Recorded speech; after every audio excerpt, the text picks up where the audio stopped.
Good evening. Welcome to WBUR CitySpace. We're going to have some fun tonight. My name is Stephen Davey. I'm the senior producer here at WBUR CitySpace. And welcome to our July Curated Cuisine. It's summer. It's summer.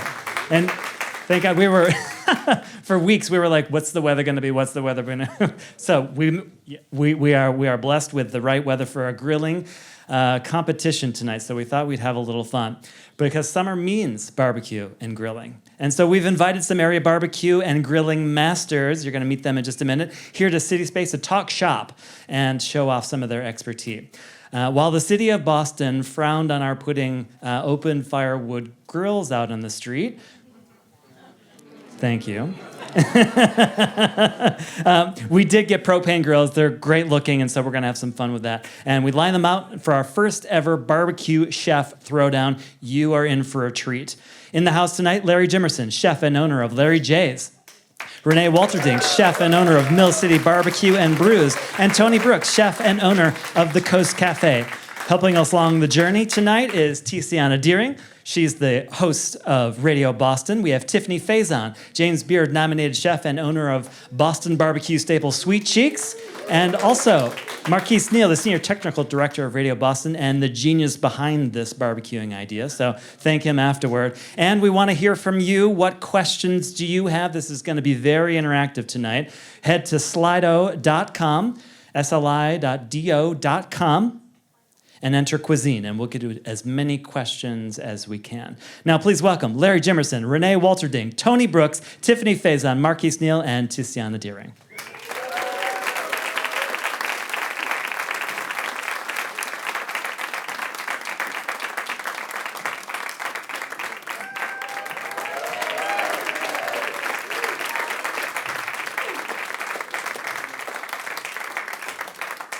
Are you hungry? Right, you did not eat, right? You left room for tasting. Days. Fantastic. For days. Who just said for days? Yes. There we go. Get this man some food. That's right. Welcome to everybody. We are so excited to have you here. We're excited to have our chefs here. We're excited to try for the first time this live throwdown with the grills out front at WBUR CitySpace. Tonight will be an interactive night. We're going to start with a conversation, get to know our chefs a little bit. Then we're going to send them out to the front of the building. We'll have a camera out there. They're going to do some cooking. We'll be going back and forth. You'll be able to see what they're doing up here on the screen. We'll have some conversation. You'll ask some questions about barbecuing and cooking and sauces and anything else you might want to know. And then, of course, there will be an opportunity to do some tasting. We've put together some fun questions, polling questions. You'll get to give your favorites across things like which sauce you don't mind being messy with and, some things like that. It's just going to be a really fun evening. We're glad that you're with us, and we're excited to try it. So I want to get going by getting to know our chefs, our grill masters, our barbecue extraordinaires a little bit before we send you out to the sidewalk to do your work. And we are talking barbecue. I'm aware that these are propane grills that we've got out there, and I just want to acknowledge the history of barbecue and the fact that we are limiting the range with which you can prepare your foods. We're still pretty excited. Larry, I'm going to start with you. We talked about this a little bit in the green room. Roughly, we would call what you do Texas style. Yes. So tell us a little bit about what that means to you and what you put into your food, however you want to think about that. I went to Austin, Texas, 30 years ago maybe, and went to this place called Rudy's, which was a little market, gas station. Larry, move your microphone a little closer, please. Thanks. Go ahead. And I literally fell in love with what they did. Their meats were rubbed with just simple ingredients, cracked black pepper, a little salt. And I remember their barbecue sauce. On the label, it said, "This sauce is so good you can have sex with it." and literally for years, I bought bottles. I had it emailed. I had it mailed to me forever.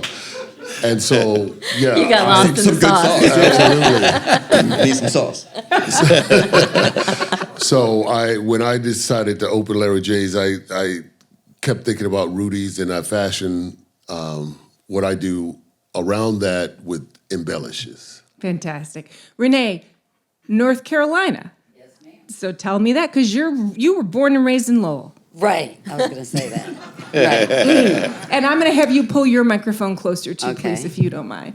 There you go. Yeah. So, yes, I was born and raised in Lowell, Massachusetts. I moved to Charlotte in my early 20s. So I was there a little over 25 years. And the difference, different than Texas barbecue, is in North Carolina, it's all about the smoking. It's all about the wood, the different flavored wood you use. I mean, it's low and slow out there. So that's a little difference with grilling and smoking. There's a difference there.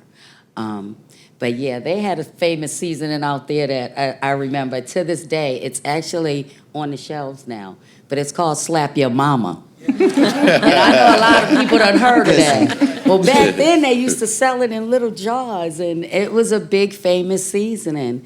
And so the dry rub was a big deal out there too. So you got the drier rub, and you got the smoking process. Fantastic. And that's the technique we use at Mill City Barbecue and Brew. in Lowell. Fantastic. So, Tony, for the Coast Cafe, you've referred to it at least sometimes as more soul food.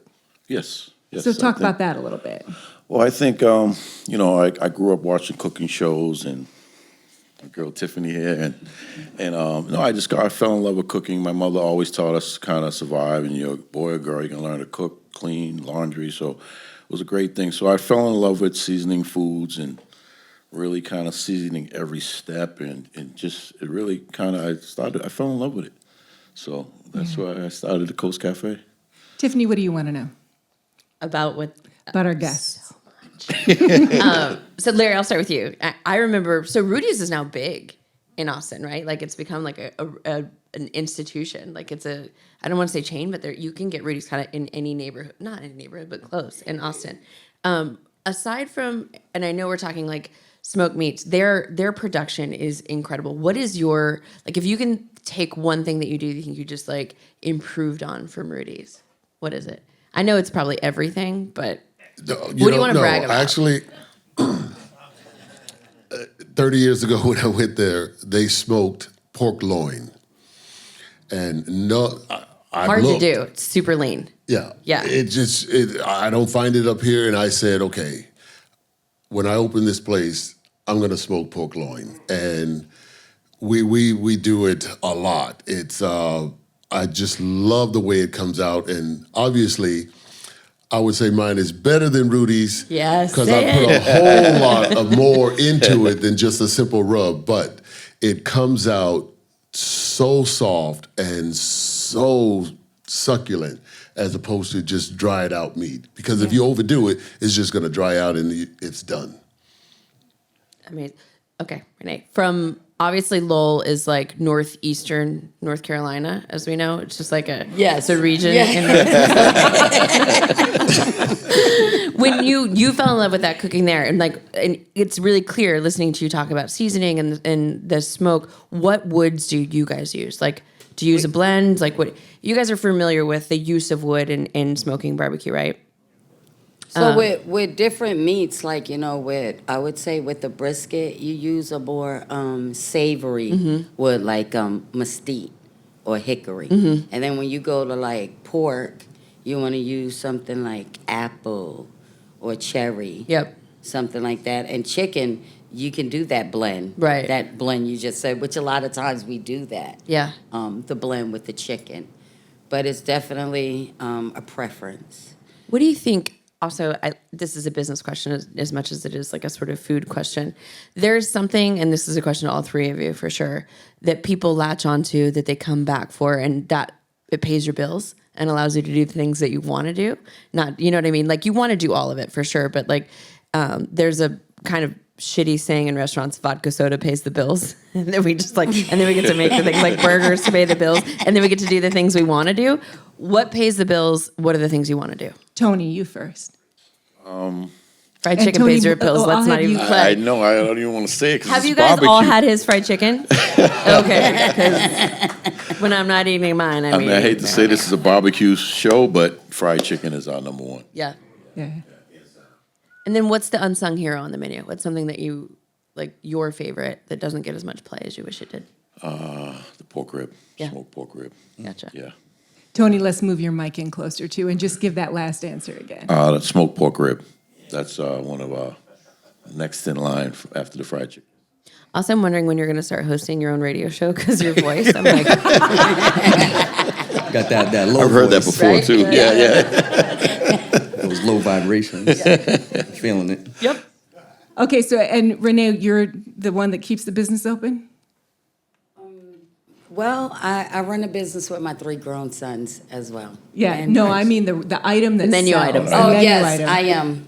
I'm still Mama Bear. Yeah. Yeah. And the 4 of us have been working together since my 35-year-old's probably been 18. Wow. And then I have a Wow. 21-year-old who started working with me because he had to come to work with me for baby. I had to Right. babysit him. Right. Yeah. So at 8, 9 years old, he was busting tables, and he's 21 now. He's one of the head chefs there. That's awesome. So it's the family It's the for her that family. makes It's it the run. family. There they That's go. right. No food. Say hi, you guys. There All they 3 are. of them. They up in there. Yeah. There we go. My 2 daughter-in-laws is in the audience as well. From being babysat to working. That's right. And Larry, before I turn to Marquis for his questions, is there an item on your menu that sort of drives the business? Yeah, we have 2: brisket, and burn-ins. Three. We sell more burn-ins than I think we can really keep in stock. Because I think before I opened a barbecue place, other barbecue place around sold burn-ins, and so I feel we have the best burn-ins there is. I gotta tell you, I love me some burnettes. That's the thing. Yeah. Marquis, questions? One question I have: you guys both mentioned sauces, and I don't think you mentioned the sauce. But so have you developed your own sauces? One I that makes you want to definitely slap have. your mom, and one Yeah. that makes you want to. We actually the do things you 4 said? of them. We have a Carolina Gold. We have a honey, hot and honey, and we have an original, and we have a sweet pineapple. Delicious. So yeah. People What about ask you, Larry? It does. Sounds good, right? I'm sorry, when are we eating? You can't put your name on a business and then go to Stop and Shop and get Sweet Baby Ray's. It just Right. it's just not going to happen. For most part, Sweet Baby Ray's, a lot of people know about it anyway. But yes, you have to make your own sauce and stand by that. Yeah. Okay. Stand by And that, my yes. follow-up question to that, I was having a conversation with Jeff. He's one of my coworkers here. When do you apply your sauce when it comes down to grilling and barbecuing and stuff? Like some people like to put the sauce on first, some people put the sauce on last. You got the seasoning. When do you guys apply your sauces? So we're dry rub. We don't apply sauce At all. We put sauce on the side for those who want it, and then they can do whatever they want with that. But we do not put sauce on meat and then put it on a grill outside, or I don't even have a grill. I have a grill at home. I'm gonna go play with this thing outside, but it's not what we do. We smoke meat. We don't grill it, and that process is So- not in what we do. Tony, you looked like you were going to answer on that too. For the sauces, we do 3. We do a Coast hot sauce, we do a buffalo, we do a jerk sauce, and the barbecue. And what was the last question? I'm sorry. When do you put it on? Oh, I put it on towards the end. I think you should cook this is my opinion, you should kind of cook it through, let it kind of absorb its juices and flavors. Kind of right towards the end, you want to put it in the oven and let it seal a little bit, and that's it. So we kind of put it right at the end. So we had 2 audience questions. Larry, you just answered one of them because it was, what's the difference between smoking and grilling? And I feel like we just covered that. Yeah. Yeah. Right? Lesson learned. There you go. But can we just say, sorry, Tiziana, Yeah. and I know you guys deal with this all the time. I deal with it. There is a sweet Yankees, sweet Northern people. Barbecuing and grilling is interchanged in the vocabulary up here, and it is not the same. Please stop using it as the same thing. So how can we just break that down for right now? Like, what's barbecuing? What's grilling? So See, every spring, the news, the TV commercials all come on and say the same thing. It's grilling season. Get out those grills and have people over for your barbecue. 100. So it starts with the media. It starts with nonsense, come on. and it flows out It's making my job harder, right? to the point where I'm sure all of us have had people come to us and say, "How did you grill that?" It's your head explodes. Yeah. You're like, well, about 8 hours Yeah. of like grilling. But I also, to your point, Larry, like it's interesting because to barbecue it's a noun and a verb, right? To like, so if you barbecue something, for us in our world, barbecuing is low and slow. So it's taking meats that are typically not always, but typically like tougher meats. The beginning of origin of barbecue was using smoke to preserve meats that when their refrigeration wasn't plentiful, right? So it was smoking in order to make meats last longer. So you took sort of offcuts, fattier cuts, and those were smoked and then preserved in that way. And then barbecuing kind of grew from there. So it really is about imparting smoke into meat. Flavor kind of came second in the initial barbecue in the hill country. And then it was, then it became more about like technique of barbecue and serving it right away.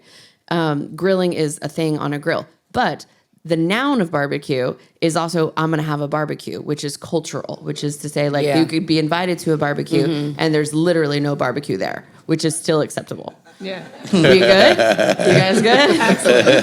All right, so last question here. So for Renee or Tony, audience question, what are your thoughts on brining meats prior to cooking? Tony, I'll have you go first.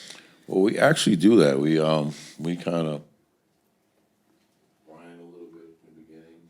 We hit it on the grill and we smoke it in the oven. What is the benefit, Tony, of doing that? I think it kind of softens it up a little bit. It kicks the seasoning inside a little bit, and it kind of keeps the juices flowing through it once you start grilling and once you start putting it into the smoke. And how about you, Renee? So a little different for me. I think I was taught to brine because they do brine everything in the South. But out here, I guess you can go either way because I've done the brining process, which just takes a little longer. And I've done it where you just don't really have to brine. Turkey and stuff like that, yeah. But I don't really necessarily brine my meat every night. So it's a preference. It depends. Because there was a time I used to do that always and thought the meat would be a difference. But actually, it's a preference. It's definitely a So preference. what I'm taking away from this conversation is that so much does come down to how you approach the food. Yeah, Right? always. Yes. So how would you like Always. to go approach the food? Let's go. We're going to have Jules come up. They're going to escort you out to that thing called a grill, Larry. We'll introduce it to you when you get out to the sidewalk. You're all such sports for doing this with us. So you'll be able to see our chefs again from the sidewalk in a few minutes because Rob and Titus are going to be out there with them. But for now, let's give our three chefs some applause to go out on. And this is our wonderful colleague, Jules, who is going to take the three of you. If you guys want to come on off the stage and follow Jules, Larry and Tony and Renee are going to head out, and we are going to start this cooking process.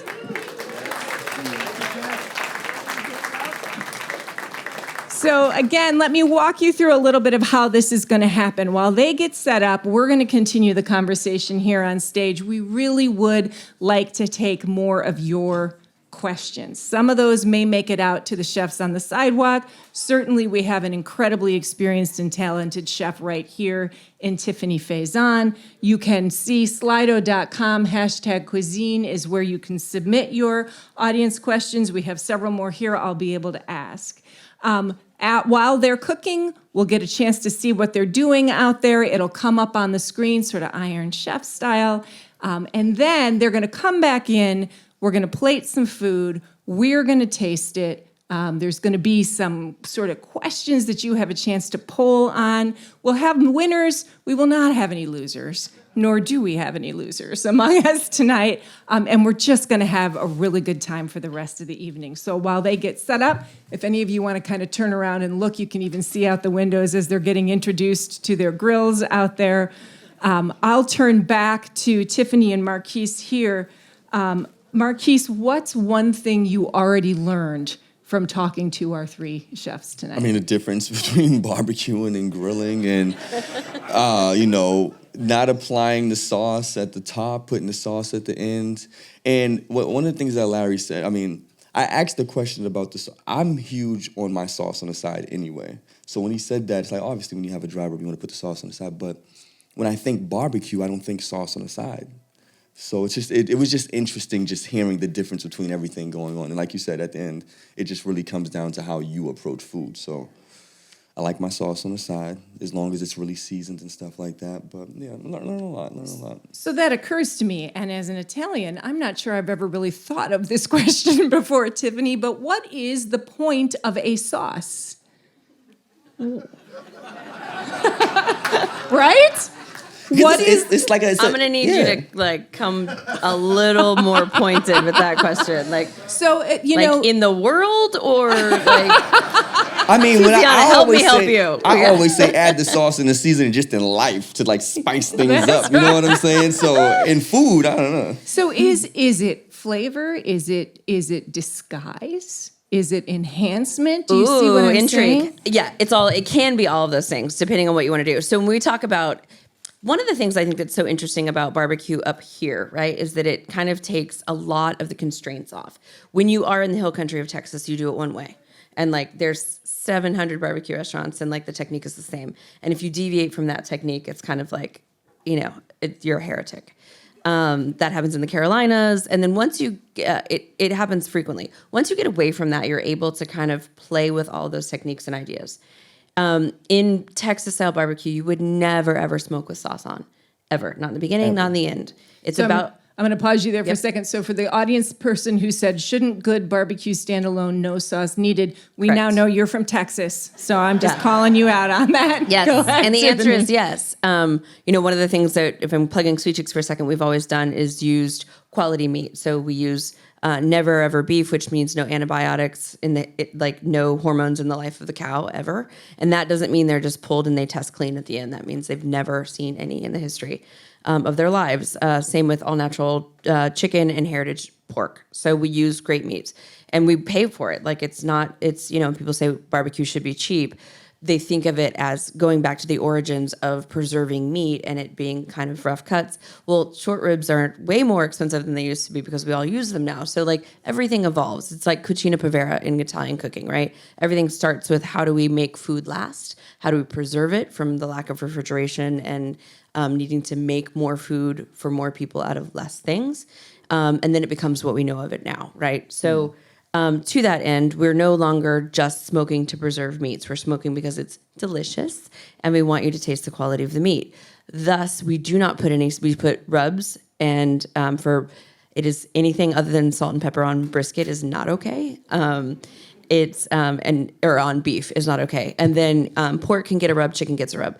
But we have sauces on the side, so we don't use it to obfuscate the quality of the meat. You should be able to taste the meat on its own. That's a really good hallmark of great quality barbecue and meat. Having said that, people love sauce. It enhances things. I love a good fry. I also love to dip my fries in really delicious sauces. So all things can be true at the same time. It can really be personalized. Barbecue becomes a little bit like a fingerprint.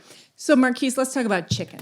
For a Yes, second. I like chicken. And one of our questions here from the audience is, I hesitate to order barbecue chicken because it tends to be too dry, right? So the question of poultry in this mix is always an interesting one, especially because when you sort of read the history of much of the tradition, so much of it comes out of pork, right? Pieces of the pig, making sure you use the whole body of the pig. Is chicken a special guest, an occasional feature, or core? If you're gonna, okay. What? Do it. I mean, as far as chicken it's a core. I feel like if I'm going to, I won't even say a barbecue. If I'm going to a cookout, if I'm going to somebody's house and there's a cookout and they're gonna be grilling, I'm not sure I'm ever going to use the word barbecue again now. That's what I'm saying. I think this switch has been flipped. Like, I'm like, I don't think I've ever been to a real barbecue. Well, Like, barbecue and cookout are synonymous, I feel like. Do you know what I mean? Like, someone invites you to a barbecue, I don't think it has to have smoked meats. It's just it's like a colloquialism. Like, it's like you said, up here is one thing, but my family's from Alabama. So when I go to Alabama, it's a completely different situation going on down there. So 100%. like now I'm sitting down and I'm just like, but yes, chicken to me is a main player. And yes, that's just to answer the question. All right, are we ready to go out to the sidewalk? So I think we're going to check in with Larry from Larry J's. I think Rob and Titus are out there now, hoping we're going to get the camera. Again, this is the first time we've done this. We're trying some new things too. There we go. The idea is working, people. All right, we are here at Chef Over to Larry's Rob. station. We got some vegetables on the grill, some onions starting to heat up, getting that smell sort of like you think if you're out on Jersey Street at a Sox game, the sausage stand, the smell of those vegetables filling the air. And I want to ask you, Chef, the first thing you did when you came out here, turn the grill way down. This is a piece of machinery you're working with for the first time. You come out here immediately, you know what temperature you want it at. How do you know, just immediately looking where you want it? So the vegetables over here is the basis for my salsa verde. Okay. I got tomatillas, jalapenos, serrano chilies, white onions, garlic, which is just sitting on top, red tomatoes, and all that was char. And then I send it into the back and blend it together, make my salsa verde. Now, for the tofu, non-meat eaters here, I got a sexy protein called tofu. A sexy protein. Define that a little bit for me. Well, non-meat eaters want something that's a little more bitey, a little more curious than just salad. Fair enough. I went with sexy protein. Okay. Tofu. And then we have Technical skirt terms. steaks that I'm making Mexican street tacos. We'll be topped with all these ingredients: a salsa verde, onions, and cilantro. Okay, so let me bring you back over to the tofu here for a second. Pretty robustly seasoned here. What do we have making the tofu a little more flavorful, a little, in your words, a little sexier? Okay, so I rub the meat, I rub the tofu. Dry rub, Beautiful. and then we smoke it. In this case, I'm going to grill it. I did a little smoke to it this morning, and so I'm just going to finish it off on the grill. All right, so now we're good? Okay. So I'm not a vegetarian. This is new to me, but I did not know you can smoke tofu the same way you can smoke meat. Oh, sure. It holds up. Look it. Very nicely. All right. So we're coming back. We'll go to Renee in a minute. I want to bring this back. So excellent points from Larry. I think we got to give him another hand. Larry. Fantastic. So we have been talking about the meats, right? And again, to the extent that barbecue is a tradition that comes from smoking meats in order to preserve them, to go through the winter, etc. But there is a long tradition of preserving other foods, Tiffani, right? Canning and your root vegetables in the root cellar, etc. So if we sort of track the history of the kinds of foods that came through smoking and barbecuing, talk about the non-meats that are a big piece of that tradition. Well, I think when you start to think about, are we talking about in barbecue countries specifically, or like around the world kind of thing? Well, honestly, what's the more interesting answer to you? I mean, around the world, right? So like you'll see it anywhere. Anytime you see like dried fish, you see a lot of dried fish in Asian countries, and that's used to like not only preserve fish and be eaten and rehydrated for to eat as a protein source, but it's also used as like flavoring. So, yellowtail bonito, we see that dried and made into bonito flakes, and that becomes part of dashi, kanbu, and bonito, so seaweed, and bonito flakes become your miso soup, right? So that's a part of it. Non-traditional, so soybeans and the fermentation process is also a way of holding things, especially non-protein items, for a long time. So if we're talking about soybeans, tofu is a way. So pressing it, like, cooking out soybeans and then pressing it, drying it. While we're on the tofu tip, Larry is killing me with he's like, I'm coming to NPR, I got to bring tofu. Man who knows his audience. Look, it cooks the same. Tap, tap, tap. Tap, tap, tap. He's like, like, I'm never using this again. Just kidding. So, you think about a lot of those. We talk about root vegetables and just putting those, preservation of those in like just a cool, dry basement, right? Like controlling temperature when there wasn't necessarily like commercial refrigeration. Any type of drying, any type of like dehydration, that sort of, that preservation. You think about, any dried fruits, mangoes, that sort of thing, like pineapples. So you've seen the same kind of technique. Think about cooking. There's multiple different ways to cook something, right? So heat is one, ice is another, right? Cooking with ice and like freezing. Acid is another. We think about ceviche or cooking with like acid alone. And then smoking is one, and then just fermentation and preservation. Those are all cooking techniques, like things that are used to cook. And so anytime you can take something from its raw state, cook it and hold it at a controlled temperature, you're gonna have an elongated lifespan of that thing. When you look for, Marquis, when you were sort of imagining this and you were imagining the flavors you were going to get to taste if we did a live throwdown like this, because you're the one that brought this to us, right? What were, I wanted to, taste and smell are two of our strongest triggers. What were some of the flavors you were imagining? I want everybody's mouths watering by the time you're done answering this question. Well, okay. So I was thinking about, I was thinking about sauces. That's something I was thinking about, but I just learned a whole lot. All right, so I was thinking about smoke, smelling smoke, and just thinking about that. I was thinking about tender meat. I was thinking about meat falling off the bone of chicken. Like, that's something I was thinking about. Yeah. As far as flavors and taste, man. It wasn't until I was kind of aware of, like just now seeing I'm looking forward to the vegetables. We're going to talk to two more chefs and stuff like that. But honestly, I don't know what they're all cooking yet. Yeah. So I can't really sit down and say what I'm looking forward to. I'm just looking forward to a throwdown and seeing what these chefs are going to cook for me and tasting the food and making great facial expressions. You know All what I'm right. saying? Yes. That's like honestly what I'm thinking about. So you've set us up perfectly because we're ready to go to Renee now out on the sidewalk. So let's do that. All right, we are now here with Chef Renee, who is working on a big, gigantic stack of ribs. See? They are literally falling off the bone as I speak. I just said that. Chef Larry was working with the dry rub over there on the skirt steak. These are wet. We got a sauce. Yes, we do. We She have put sauce on the grill. North Carolina, actually a hot honey sauce. Okay. All right, so we got honey in the sauce. What else we got in this sauce? Spice in the sauce. We got a couple of ingredients, but this is our house original that we do, but it's like a sweet and spicy. Okay. And it looks like these ribs have been smoking for a little bit before they made it out to the grill. All right, what did that process look like? Well, we do an in-house smoke. It takes about 3 to 4 hours, low and slow. Yeah. We use a hickory wood. We use a hickory wood today. And that's what we're doing. All right. Any kind of seasoning beyond the sauce? Yes, we do. We do a dry rub before we smoke it. We hit it with a dry rub. We smoke it for about 3 to 4 hours. And I usually don't hit it with the sauce.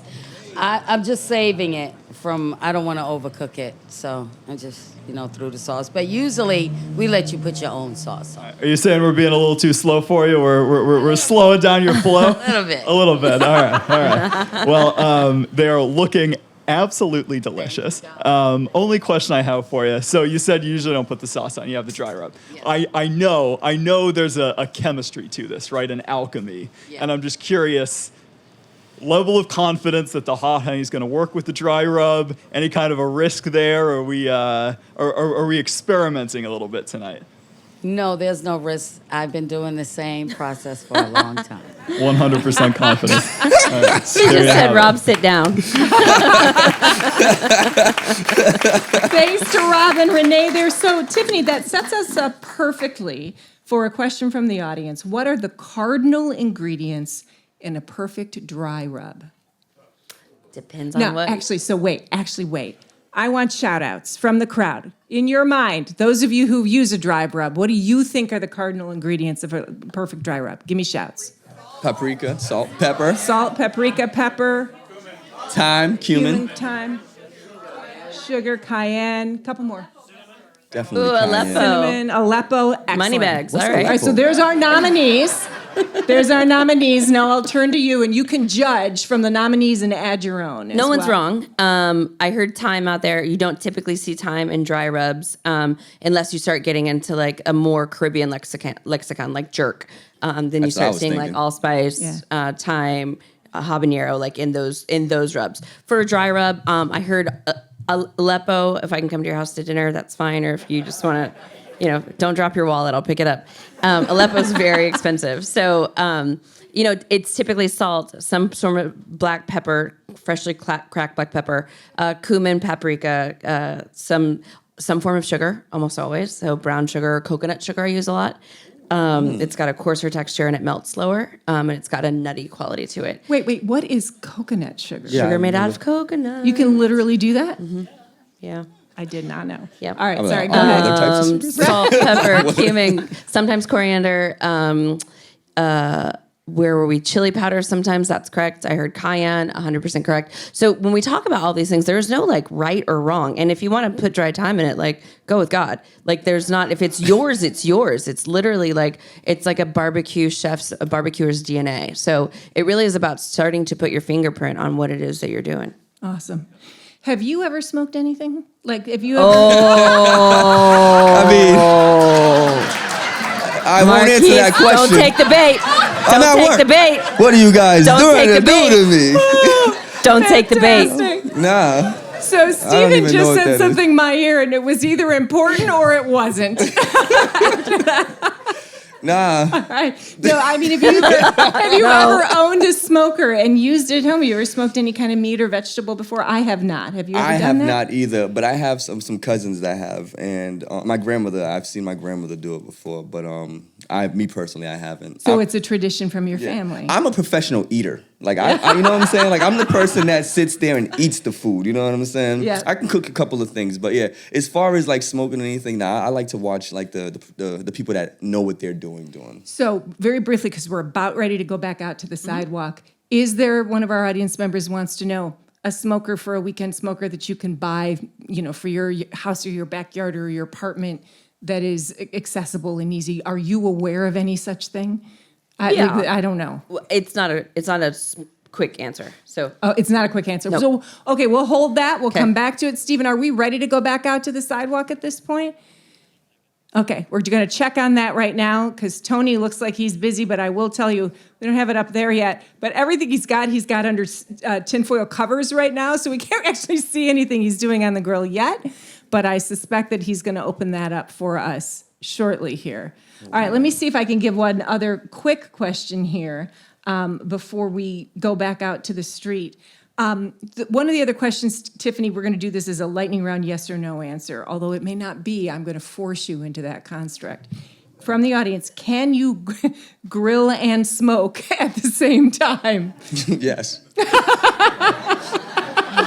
Marquis can. I can. I don't know. I can't guarantee the quality of the food, but I can definitely grill and smoke at the same time. Yes. I don't grill, but I'm just telling you, you can't. Outstanding lightning round answer, I gotta say. So are we ready to go out there? We're ready. Let's go back out and see Tony. All right, this just looks ridiculously good. Take it away. Tell us what we're looking at. We're looking at a deboned half chicken What? rubbed in our seasoned rub with our collard greens stuffed in the middle. Come on. So The chicken can't even fall off the in bone. a different way, a little There's no twist bone. to it, so we Pick can it up. kind of cut it up and give samples to the people, and they'll still get our awesome flavors. Yeah, I was gonna say, it doesn't sound like a traditional recipe. A little bit of a creativity. And is this something you serve in the restaurant, or is this a WBUR CitySpace exclusive? This We is got. a WBUR Yes! special. All right, so there you go on that. And remind me, what'd you say we have stuff inside? We have the collard greens, which is laced with smoked turkey, and it's laced with our seasoning. So you go turkey, not pork, in the collard greens. Is that a smoked turkey? Yeah. okay? Is that a health thing? Is that a something else? I grew up eating turkey. It's the way in my we grew collard up, greens. smoked turkey. Honestly. Yeah, All right, cool. But it helps the people that don't eat pork, because a lot of people don't eat pork today. So yeah, it does help. I gotcha. And we got chips here. Hickory, This is applewood and cherrywood. applewood, and cherrywood. Like a fruit wood fruit wood mix. Okay, and we were talking before. This is a little bootleg. This is not how you would do it on your own grill. Yeah. Tell me a little more. So we kind of, when we don't have a grill, we kind of learn how to do Plan B. Plan B is learn how to smoke with a cover and just kind of cover it like this. And it creates a smoke, and it gives it that smoke flavor. That's very cool. So you said you got a little special seasoning on the chicken. I'm sure you have your secrets, your ways. Did we get any kind of a hint into what that magic blend is? I'll give you a little bit. It's a little cumin, a little dry mustard, a little smoked paprika, and a couple other Coast Cafe seasonings. And very fun. All right, I respect keeping it a little cool. Yeah. And I got to ask, I don't know if we have this on camera, but you have this very, very cool looking torch over here on the table. What is that for? Or is it just sort of to look cool? Sometimes we take the torch and we give it a little more crispiness. You know, if we miss a spot, it helps to kind of touch off the rest of the meat, and it does a good job with the coloring. Beautiful. And then seasoning in a spray bottle, which just looks to me very professional. The sort of thing I would never dream of having in my home kitchen. What is the benefit of the spray bottle as opposed to however else you might apply seasoning? Just to evenly spray. Just gives it a never thought of nice that. coating on the whole piece of meat. So we definitely want to spray it instead of pouring. And then it doesn't drip down into the coals and put it out. So just the mist is a lot better on a grill. Gotcha. All right. So we got the smoked chicken, and then the collard greens on the inside with turkey, not pork. With turkey, not pork. All right. Exactly. There you go. Looking delicious. Thank you. Everyone excited Thank about you that again. one? All right. Yes. Fantastic. For you vegetarians, I promise there is an option for you as well, other than the salsa that Larry was making on the side. So, and later I'll remind you of this again, but when they're getting to the point, we have a little time yet. It does take time for them to prepare this for us. I know you're getting a little hungry. We're going to keep in this conversation here. I will remind you at that time to let your server know if you're a vegetarian, and we'll make sure that there's a great tasting option for you as well. All right, so I'm going to come back to us now, and I want to pick this back up. We've got a whole bunch of questions here. There's a set of questions that are around seafood, and fish, which is something that we haven't really talked about a lot yet. Marquis, I'll just start with you quickly. I'm so intrigued, Chris, we talk about your grandmother a lot and your time in Alabama. She's wonderful. Sometimes I get to see her on FaceTime when she calls. Any traditions there in your family in working with fish? Catfish. Alabama with their deep frying catfish nuggets, fried okra, fried okra. It's not fish, but like, but Tiffany was this is what we're doing. That's what my grandmother's doing. I'm not even, honestly, growing up, I didn't even see grilled shrimp, or it was just catfish in Alabama. And it wasn't until I got a little older and I was up here, I started seeing other things on the grill. But down south, that was it. Catfish, fried okra, we're doing chicken on the grill, all that good stuff. So, have you ever had some catfish nuggets? Oh, absolutely. And when I was a kid, we used to fish for catfish and then grill it, right? Yeah. So absolutely. Although I never did that. I never went to go catch my own catfish. Skinning a catfish is not easy. No, it's not. No, it is not. I mean, we was kind of talking about that a little earlier, about the process and hunting and stuff That's like that. right. I see, that's why I just can eat the food. You know what I'm saying? It's the whole preparation process sometimes. Yeah. But that's why we appreciate people like you. Thank you. So let's talk about this. First, we've been given a lot of wisdom around the fact that the history here is smoking. So what kinds of fish or seafood particularly lend themselves to being smoked? Fattier fish. Okay. So anytime you think about smoking, you're thinking about low and slow temperatures over a longer period of time. When we think about anything, start thinking about the meat cuts that we use for barbecue. You're looking for a lot of connective tissue. You're looking for fat that runs through the cut of meat, whatever that might be. We call that marbling. So when you think about fish, you want to kind of mirror that. So you think about your fattier fishes, right? So salmon obviously lends itself really well to be smoked. So you can cold smoke or hot smoke, and we can talk about the difference between those two things. Sturgeon. Well, there's a thing as cold smoke. Yeah, Yes. we will have to talk about that for sure. So, Sorry, go ahead. Your Stay with smoked the other salmon thought. that you're getting on the reg, if you're going to Russ and Daughters and getting sliced smoked fish, it's typically cold smoked. So sturgeon does really well. Escalar does really well. Bluefish we see a lot of bluefish pate up in the Northeast. So it's anything that's really oily. Sardines take smoke really well. And for the fish, you're going to cook it again low and slow. It depends on what you want. If you want that sort of beautifully like sliced, succulent smoked salmon, that's a cold smoke. So cold smoke is essentially like taking whatever fish fillet you have and putting it on ice, literally. Or there's cold smoke machines, but if you and I were to go out into the backyard and do it, we would put it on ice, and then we would allow all of the wood to start to burn. When you're smoking, it's really important that you burn your wood down, that you don't just light the wood, put any sort of wood or fish on it, and then let it go. It'll become acrid. Like, you want that wood to burn down. And by acrid, I mean that sort of like bitter, tinny quality that that smoke has. When you taste that in barbecue, you know that the wood has not burned down properly. So, or if you see like a lot of black over something, that's also, you can become a little acrid. So it's about putting whatever it is on ice, essentially, and then letting the smoke impart whatever. It's typically fish that's cold smoked. Bluefish specifically, we see a lot in the Northeast because it's like, if you're to eat bluefish, a fillet, you have like 2 days, right? Like out of the water, 2 days. The first thing you want to do is break that fish and cut all of the bloodlines out of it because it's so oily and it becomes really, really pungent. So that's why people don't eat it as frequently. I actually like bluefish a lot, but it smokes really well. It gets dry, and then we flake that into cream cheese and a bunch of other things, and that's bluefish pate that we know everywhere in the summer around here. So the fattier the fish, the more successfully it smokes, typically. Shrimp is really tough to smoke. Anything that's like very muscular, swordfish is tough to smoke. It'll dry out. So things that aren't typically, yeah. All right, and I'm going to stay with you, Tiffani, for 1 minute longer, and then I'm going to ask the audience a question here. Before we went to Tony, I had actually asked you one of the audience questions, which is about what's a good way to, in the backyard, if you want to be a weekend smoker of meats, how do you do that? And you said it was kind of a longer answer. Yeah, it's a more complicated answer. So you can make a smoker out of like a terracotta pot, right? So you can go to Home Depot or Lowe's or wherever and get like one of those terracotta pots and essentially put some coals in it. You mean like from the gardening center kind of thing? They're great. They conduct heat perfectly. Hole in the bottom or no hole in the bottom? Hole in the bottom, but put like a pie tin or something and don't really care about your patio. Okay. Like don't do this on a wood patio. And if it goes wrong, we never had this conversation.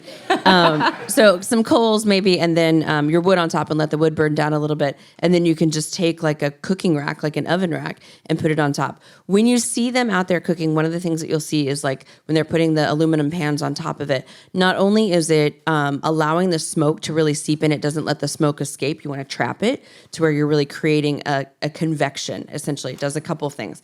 Keeps the smoke in and allows your meat to really, whatever meat it is, whether it's fish, even vegetables, it allows all of the flesh of whatever it is to really soak in and get a lot of that smoke quality to it.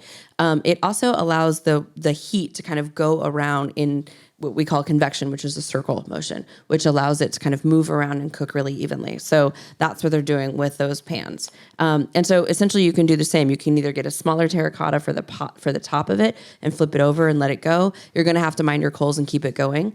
I am seeing in your faces that no one's buying a terracotta pot this weekend, so let's talk about real smokers. Great. If you want to come MacGyver with me, we can do it.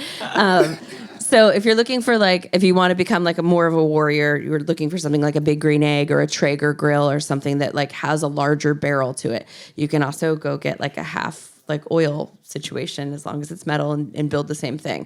Basically, you're looking for like a drum, an area to put coals and wood in and let that burn down. And you can negotiate where your meat goes on top of your hot spots and kind of keep an eye on it. There are a lot of smokers out there, whether it's the Traeger or whether it's the big green egg or whether there's a bunch of them out there that have temperature probes, and you can set it and literally you can put it on an app and walk away and have it do its thing. So it is really about maintenance of temperature, maintenance of smoke. You kind of can't do it. I've done it before on like a grill, and I've gone and gotten, I don't usually use pellets. I don't like chips or pellets that much because by the time you burn off enough of them to have them then impart any smoke, they're kind of done burning. So by the time you get past that acrid flavor, you're kind of done. So I will go get smaller pieces of like white oak, something that typically not hickory or mesquite. When you're thinking about those woods that can be a little cloying if they're that close to the meat. Those are great for like under in a barrel and cooking them off and then letting them smoke. But if you're putting like a piece of wood next to the meat and just keeping your grill really, really low, you can do that. So what I would do is just take that piece of wood and put it in the back of my grill, let that go until it's like burned down a good amount. And then I'm putting some foil on top of my grill, poking holes in that, and then allowing the meat to kind of really slowly, I'll grill it first and then allow it to smoke and cook through there. All right, so I'm going to ask Stephen, who's back there in the control room, is it possible, and if it's not, no big deal, but to put the camera back on and just see a little bit? We don't even need to talk to the chefs because I'm sure they're really busy, and you don't have to answer this right this second, but if it would be possible to put the camera back on and see a little bit more of what they're doing out there, that would be awesome. If not, no big deal, and Stephen just told me he's going to check and see. This is Amy McDonald of CitySpace here. Amy! And she's making sure that everybody who wants silverware, I'm assuming that's what we're doing, Amy? Anybody need some that doesn't have any yet? Because I have a the question. food will come in a little less than 10 minutes. I know you're wondering. And so in a little bit less than 10 minutes, we're going to move into that portion of the evening. Now, I personally have that was my question. I have a very strong sense of smell. I can smell that now coming off it. Can you guys smell it too? Yes. What are you smelling, right? I asked you what kind of seasonings do you like. Here comes the camera. We're going to see pretty soon if we can get that back up on the screen. Tell me, I want some shout outs. What are you smelling? You smell smoke? In the good way. What else do we smell? Fat rendering, sugar. I smell a little bit of vinegary smell. What else? I feel like I smell the rubs. Yep. And maybe a tomatoey smell. Yeah, I was saying some type of vegetable, some type of something. Yeah. All right. So listen, one of the audience questions. Somebody, I had a shout out there. Tofu. Yeah, you get an applause for that. We smell the tofu. So I had an audience question up here. I don't see it here now, but I'm going to pull it back out because I want to do a shout out on this. And the question was, what's your favorite meat to cook and sell? So I'm going to turn that question back on you in the audience. When you are cooking, I'm not going to use the loaded term because people are coming over to your house for a barbecue. What's your favorite meat or vegetable to prepare? Ready? 1, 2, 3. Corn. Okay, I heard lamb, right? I have not heard lamb yet. So, have you ever had lamb at a cookout? Once. Okay. Recently or a long time ago? It was like in the middle of those two. It was like not that long ago, but not recently. Right. Did it surprise you? It did. And did you enjoy it? You don't have to be diplomatic. Right. Whoever cooked They're it not isn't here. I did enjoy it, but it was also my second time trying lamb. Okay. So All it right. was interesting to me because my first time trying it was like I was at an event and it was like somebody was walking by us and they Yeah. were like, "This is a lamb drop." I was like, "Okay, I'll try that." And it Yeah. was and that was my first time trying it. It was a little grainy. I was like, "Okay," but the grill didn't really have that same feel. Like I They tasted didn't have the the same, smoke and yeah. stuff, so it was a little different. So I was, by the way, just everybody knows we got the camera back up. We're going to see a little more. The food's starting to go on the plate. They're doing their final plating now, which should tell you that the food will be coming soon. I heard lots of answers, but I'm pulling out lamb because it's the meat we haven't talked about yet. So let's talk about that a little bit. Meat and smoking versus grilling. It's lamb, and smoking versus grilling, etc. So lamb is tricky because it tends to be leaner. So the cuts that you want to use when you're smoking, you want to use, you can do a leg. And when you think about connective tissue, you're still going to have to kind of dig through. I would... Tony's waving at us. I was like, what's happening? So cute. So you want to think about the fattier cuts of the lamb. So you're not smoking lamb chops. You can, but you want to brine it, right? I never so even thought about other parts of the lamb besides the lamb. Like yeah, the whole animal, Marquis. Oh, yeah, right. You're right. That's what I'm saying. So I just eat, So I love you so much. If you're smoking any sort of loin, whether it's turkey, whether it's pork, whether it's lamb, you want to brine it. And by doing this, you can dry brine it, just like kind of season it and leave it in your fridge overnight, or you can wet brine it. That's my preference for smoking specifically. So that does a couple of things. It forces the salt and the sugar into the body of the meat, and we call it pumping it up a little bit. And then we dry it, and that gives like a longer lead time in cooking before things become dry. I also don't want lamb loin that's like much past medium rare, so you want to maybe cold smoke, definitely brine it. But if you're like straight up smoking, I like saddle, I like leg. These are the cuts of the lamb that I enjoy. Shoulder. Yep. And do you work with a butcher? That was another question from the audience. Do you work with a butcher specifically? You. We break stuff. We do our own stuff. We break it down. I'm sorry. When we break in kitchens, stuff. I was no, like, plates in kitchens we or- say, will you break the fish? I think I have a video on my Instagram of me breaking down a pig. I did it a couple weeks ago. We do it for the most part, unless there's like really specific. Unless like I'm not breaking down a whole cow. I don't have the tools to do that. I need like a full bandsaw. There's things I don't have.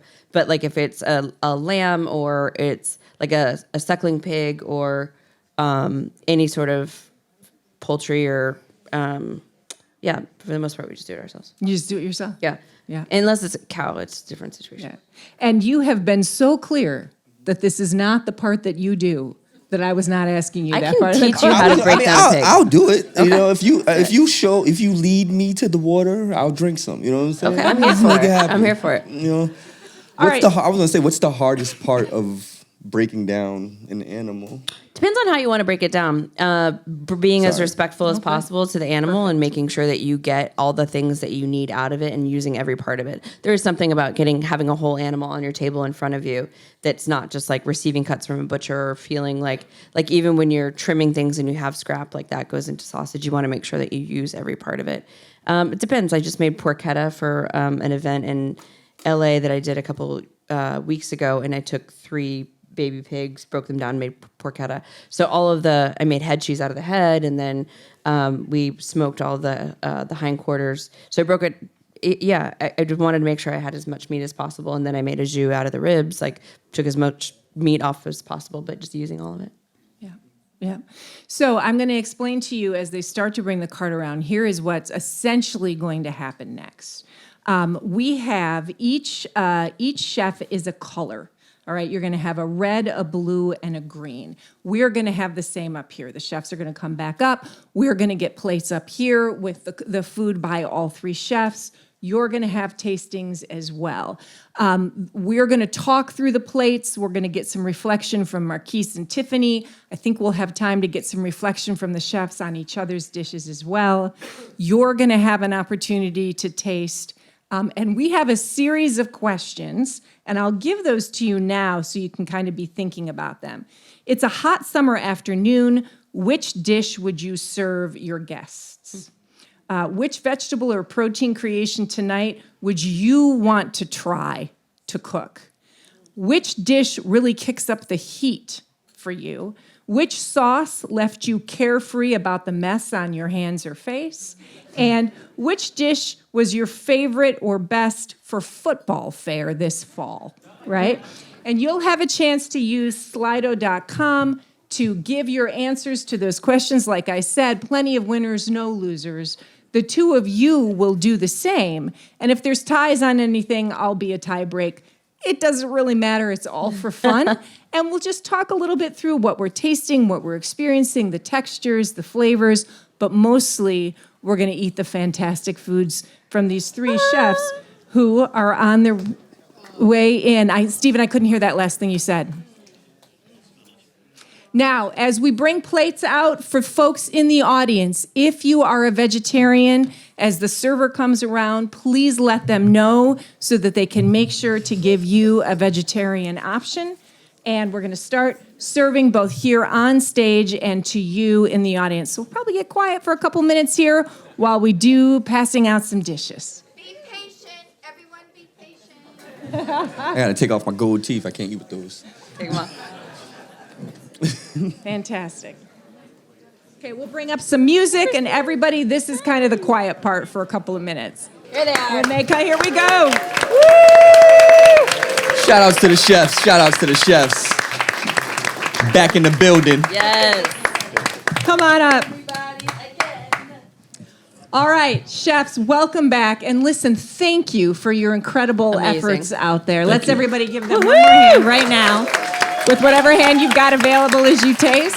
Shout outs to Rob, too, on the questions. Yeah, that's great. Thanks to Rob and Titus out there. Yes. Titus behind the camera, Rob behind the microphone. We waited for you. We up here did. We're going to all eat together, and the rule from here on forward is you are allowed to talk with food in your mouth. Okay. I want to make that very clear. And if you'd like to pull your table around in front of you to make it easier to access your food, you're welcome to do that. If you want to keep it along the side of you, you can. So I'm going to go through the dishes as Tiffani and Marquis begin to eat here because I'm going to get comments. And I'd love to get comments from the three of you on each other's dishes as well. So let's see. I am going to start with the red dot, which is the Mexican taco. Larry, tell us a little bit more about what we're looking at with the Mexican taco and the salsa. Salsa goes with the taco. Okay, so grilling, what a challenge. So I just went back to growing up in California. You go to Tijuana, some parts of Mexico, you get street tacos. They don't come with cheese and lettuce and all of that madness that we get here in America. So it's a simple dish. I marinated some skirt steak. You get white onion, cilantro, a dash of lime, and then out there I roasted all the vegetables that made my salsa verde. And so you can have the salsa or leave it out, or squeeze the lime, leave it out, either one, or try a little of both. And The salsa's keep it smacking. moving. Just want to let you know that now. So Renee, have you had a chance to, yep, she's taking a drink. That's all right. I'm ready. Did you get a chance to taste that yet, that taco? I didn't, but I did taste the mushroom. Did you make the I'm about to do the mushroom next. We'll jump to the mushroom in just a second. Who's had That a was chance so to taste good. the It was- taco? I wanted it. Yeah. I seen it out there, so it was the first thing I put in my mouth. Yep. But- Taco's amazing. Steak's tasting great. Yep. The sauce, the salsa verde. I'm sorry, the what? Say it again. Salsa verde. Yes, Marquis. You know, it's hitting. So it's we've seen all the ingredients on the grill, and this is the finished product of that, huh? Yeah, we took it in the back. Yep. You got extra? Actually, I do. All right, well, I'm gonna holler at you after. Okay, right I on. can't wait to taste that. And Tiffani, tell me what you're tasting. It's so delicious. So the char on the steak for the stock, is it skirt steak? It's skirt steak. It's skirt. Perfect. And keeping it like that medium is so great for skirt because it can overcook really quickly. The seasoning on the skirt steak, super delicious.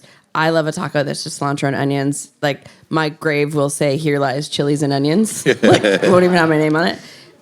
Super delicious. And then that salsa verde is so great. It's really balanced. The tomatillos give it the acid that it needs. Clearly a little bit of lime in there. I love I don't know that I've really experienced a lot of like red tomato in salsa verde. And it's the sweetness in there that's really, really great. I like the hotness of the chili with the hotness of the garlic. The garlic's just a little bit raw with that chili, and they're both spicy in different ways. Well, you just picked out every ingredient in there. I mean, she does do this. Great taste buds. All right, so let's move to the green dot now. Renee, I'll follow your lead because I just ate one of those mushrooms too. The green dot is Tony. Tell us. So alongside, you told us about that chicken that has the collard greens and Yes. roast turkey on the inside. Yes. Tell us what's in the mushrooms, and then Renee, I'm gonna come to you to tell us what drew you to them so much. But Tony, tell us about these mushrooms a little bit. So we decided to do a little different. We twist our flavors a little different. So we decided to stuff a mushroom. We coated it with our dry rub. We smoked them for a little while. Then we added our seasoned black eyed peas and rice.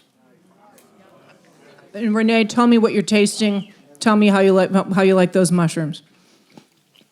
They were better than I thought. They were really good. They were better than I thought. They were the first thing I looked at. I said, I want to try those. Yep. But yeah. What did you I enjoy like them about a 'em? lot. I like the tacos too. Tacos are really good. And the sauce is amazing. The sauce is amazing. Yep. So Yeah, the Tiffany- salsa was The black eyed peas is hitting too. Yeah. Like the combination of the What rice black-eyed and the peas? black eyed peas on In the mushroom. on top of the mushroom.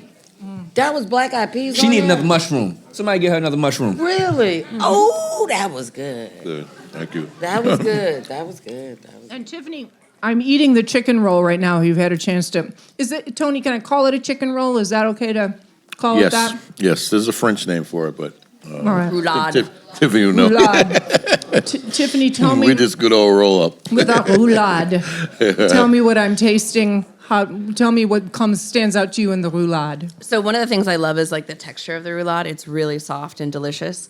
So you've obviously broken down turkeys and then rolled them up with the collard greens on the inside. The collard greens are seasoned really well. I love the smoke on. Did you use turkey necks?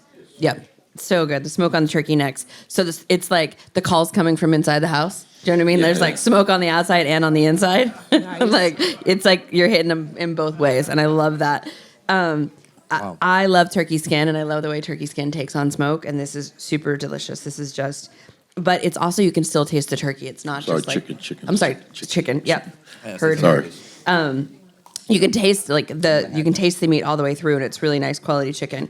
The smoke on it is perfect. Like it's, poultry is tough sometimes because you can get way too much smoke on it, and this is not. And I love again, it's, we're talking about Larry's salsa and having like the hotness of the garlic and also the hotness of the serranos.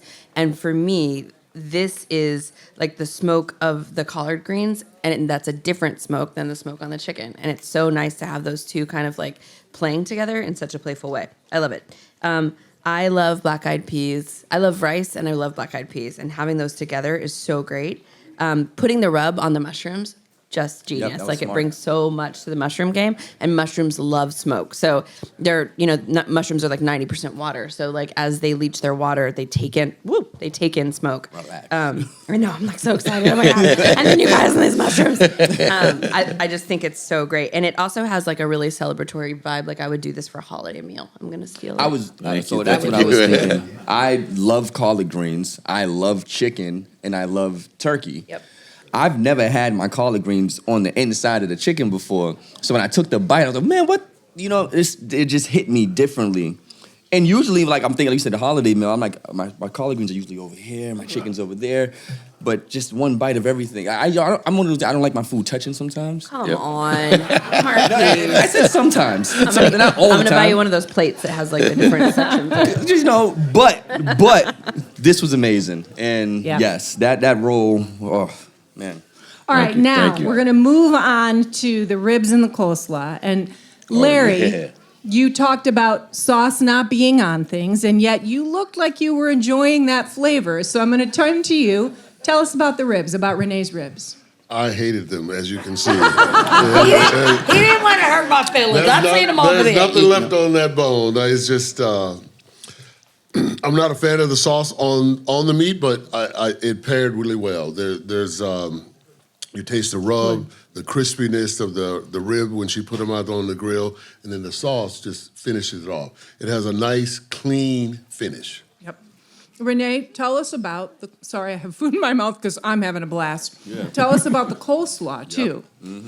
Oh, I take pride in the coleslaw. The coleslaw is just a fresh cabbage, carrots, red cabbage, and a sauce we call a magic sauce. We call it magic blend. Nah, it's magic. Yeah. That sauce is Right. magic. And Yep. we put it It's on magic. every order, gets the sauce just before we serve it. Yeah. So it's still crunchy. So it's become a real hit at the restaurant. So I have to tell you, Yo. I hate coleslaw Same. with the fire of 1,000 suns, right? And when I heard this was on the menu, I was like, oh, I'm going to have to eat coleslaw. And I took a taste of that. It is fresh. It's a different Fresh. level. We cut it, It is every so morning. fresh. We don't even use it like the next day. Yeah. Oh, it's not overwhelming. It's lovely. It's Yes, just ma'am. lovely. Thank you. Thank you. We take I would pride in order that this coleslaw. coleslaw. Yeah. Like, I would I order would this eat this coleslaw. all One day of the long. few places I've And not really over ever sweet. been where Not we over give sweet you the little too. sauces. Some places they put All too right, much sugar Tiffany, in we'll the turn to Too much you, sauce. and then we're going to do some Slido work once you've made your comments on Renee's food here. Renee! This is a master class in ribs, right? So here's what you want from ribs. Yep. You want them cooked all the way through. You want to be able to bite into your rib and pull it away with just like a little bit of resistance, but not too much. Yep. You don't want it sliding off the bone. You want char on the outside. You want a nice like rub flavor. Your rub is different from most rubs. I'm tasting like a tiny bit of cinnamon and allspice in here, Yeah. which is like dope. She's so Not smart. typical. I love you. Yeah. Oh my She is, she God. is. It's really good. And She's you have a like real little ribby restaurant burnt ends, person. which is delicious. So I love the char on the grill, and they're still really succulent and like moist all the way through. I love them, and the sauce is actually Taste the cinnamon Thank too. you. yeah, right. I'm not as good as Wow. her, but I can taste it. I don't usually like He likes sauce on my food. stuff, but this is really delicious. Thank you. I The coleslaw appreciate is such that. a nice counterpoint to it because it is so light and so fresh. Sometimes you have coleslaw that's like chopped to oblivion. You know what I'm talking about? Yes. Anytime you see that, know that there are not people like chopping tiny. It's like people are buying chopped coleslaw in a bag. Don't do that. No, that's true. So this is freshly sliced. It's nice and crispy. It's lightly dressed. It's not like a mayonnaise bomb full of like little chiclet coleslaw. It's delicious. I love Yeah. it. All right, so Stephen, are we putting the Slido questions up on the screen? Is that how we're doing this, or am I just reading off one question at a time and we're getting answers? Okay, so in a minute, we're going to bring these questions up. In the meantime, I'm going to ask them of Marquis and Tiffani, right? So we've got red is the street taco, blue is the ribs and coleslaw, and green is the roulade and mushrooms, all right? So, Tiffani, hot summer afternoon. Very busy right now. Sorry. Yeah. Marquis, hot summer afternoon. I'm busy. You're too busy. I think we should just go straight to the audience on all of these, actually. Oh, you can ask me. I'm ready. Yeah. Okay, so if you're going to vote, you take your phone, you go to slido.com, #cuisine. Yeah, you need another napkin? Here you go, bud. Slido.com, #cuisine. Okay. And we're just having a little fun here because I would punch someone in the face for all three of these, and I want to be clear about that right now. Twice. All right, so ready. First, it is a hot summer afternoon. Which dish would you serve your guests? I'm going blue. I'm saying red. Where we're going here? So we're thinking, I'll give it 5 more seconds because I've got a clock I can look at. Yeah, I'm going blue. Tiffani, what would you go? Red. Red? And you'd go blue. I'm going blue. Okay. I could go red too, but that coleslaw is just fresh. You said hot summer day, Yeah, right? yeah. All right, so it looks like the street taco is kind of our hot summer day emphasis, although there's some strong votes for the coleslaw on that. Okay, new question. Are you ready for the next question? Which vegetable or protein creation would you want to try on the grill? Tiffani, which one? I want to try the mushrooms. I don't know which one that is. Oh, green. Green. Yeah, I'm going green too. I like them. I want to try the mushrooms. Yep. The idea of dry rubbing a mushroom is like you did it like Yeah, no. rub the mushroom down like it was a Yep, chicken. all rubbed in. Yeah, I'm in. So, Tony, you have clearly intrigued people on this one. Yes. So the roulade and mushrooms is the one people are most intrigued to try for themselves on the grill. All right, ready for a new question? Which dish really kicks up the heat? Which dish kicked up the heat the most for you? I mean, I put a lot of salsa verde on my taco. That was really good. Which dish kicked up the heat the most for you, the Tiffani? salsa verde for sure. The salsa red. verde. Yeah. Yeah. And then Marquis saying salsa verde also kicked up the heat. Kicked up the heat. You gotta say it right. I know. For it. So you got to name a color for those. So the salsa verde is the red. Red. Is that Red, right? red. Okay. Now I'm actually going to go a different route on this. It's not the heat, but for me it was that sauce. I'm actually going blue on this because there was something about that sauce on the ribs that for me there was a kick there. Right? It was like whoop when I tasted it. So I'm sorry, what? I'm going to do it one more time for you only. Whoop.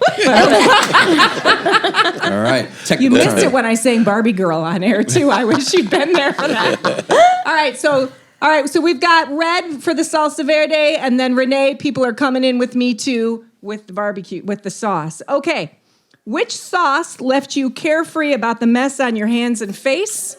I think we know which one's going to come up for this I'm one. going Renee. I'm going blue. Which sauce left you carefree? Blue. So the blue was the ribs, the red is the street taco, and the green is the roulade and mushrooms. All right, there we go. Our North Carolina barbecue sauce. All right, and last one. Which one was the best for football fare? All right, sorry? I'm gonna go with all three depending on the game. Wait. So Stephen wanted you guys is on the sauce that doesn't make you mind getting stuff on your hands. Oh, I'm going with blue. Yeah. I'm going with blue. I don't mind getting the rib sauce on my hands, face, shirt, whatever. Yeah. Couch. Yeah. Yeah. Yeah, blue. I would say blue as well. Maybe the couch. I got clean. I gotta have guests. All right. All right, last question. Favorite or best for football fare? So red is the street taco, green is the roulade and mushroom, and blue is the ribs and coleslaw. I gave my answer. I'm going all three depending on the game. Yeah. I'm gonna say I think green. And I'll tell you why. I think the mushrooms are so great. Tony, the mushrooms are so great for finger food. And then I would slam that roulade into a sandwich. There you go.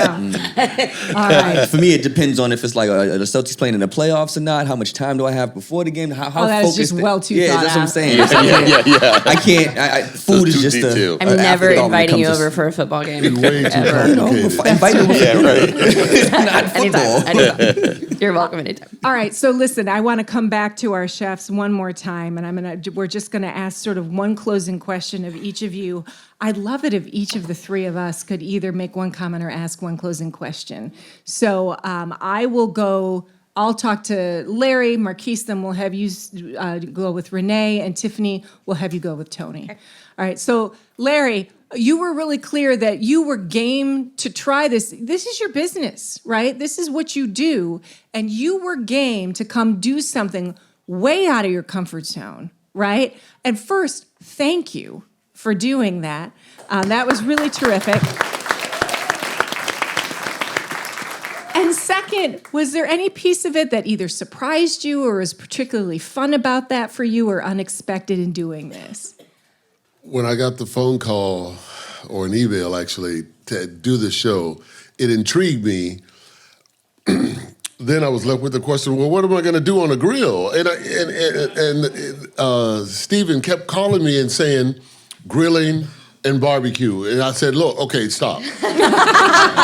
You keep saying barbecue, and you're talking about a grill. And that's not what I do. Do I know how to use a grill? Yes, but it's not the same thing. So it was literally, how am I going to do something on a grill that is challenging and different than what I do for work? Because, I could do barbecue, smoke it, but for that particular dish, I infused smoke into it, I seasoned it, and we came out and we says, we're just gonna grill it, medium rare, and see what happens. Fantastic. Nice. And I want you to know, Stephen was in my ear going, yeah, that's true. All right, Marquis, for Renee. For me, for you, Renee, my question to you is how important is it for you to keep that family aspect intact with your business? You say you got your 3 sons working with you. I don't know if they have any kids with them or anything, but just building that generational thing. I just had my first grandson. With Congratulations. with my oldest son. But 1,000%, I would not only want to work with my sons, but it works for us. Mm-hmm. And it's 4 of us, we've been doing it. And then the 2 wives have joined forces. So it gets bigger when they add. But would I trade them? Never. Yeah. Congratulations on the grandson. They keep having babies, you get to retire. Keep having babies. That's right. Free labor. Yeah, we don't need you got some work. We don't need that. And Tiffani, for Tony. Tony, you've been at Coast Cafe for a really long time. There isn't, I don't know that you know this, but your fried chicken is legendary in this area. There's not a chef that doesn't know and hold your fried chicken in the highest of regards. All facts, no fiction. 100%. Wow.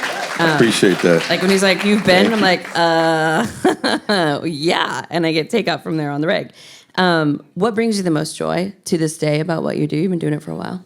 The customer. Yeah. The customer, I love it. I wouldn't trade it for the world. Even when I hire, I tell people it's not about money. I know we need money, but it's just about the joy of it. I really do. Do you have one, I think we all have these interactions with guests that stick out. Is there one that has seared itself into your heart that you remember? Yeah, we had an Italian lady that used to come in town every year for an event, and she said she had to make it to our place every year, and it was overwhelming how she said it to us, but it was very gratifying. I was like, wow, I really love your place. Oh, I love that. Is wonderful. That's the well, stuff. Please join me. Hey, listen, thank you to all of you for joining us and trying this for the first time. Thanks to the whole CitySpace team. So much effort went into all of this. And to the chefs. And I'm going to turn it back over to Stephen now to wrap us up. Thank you all. One more round for the chefs.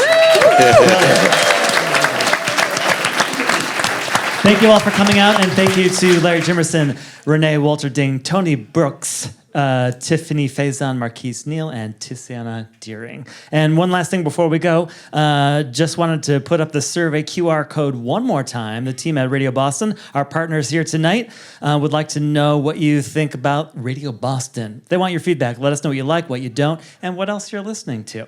That's the QR code right there. Thank you all very much, and thank you all for participating in our fun experiment tonight. Delicious food. It was fun. It really was fun, Stephen. You did it.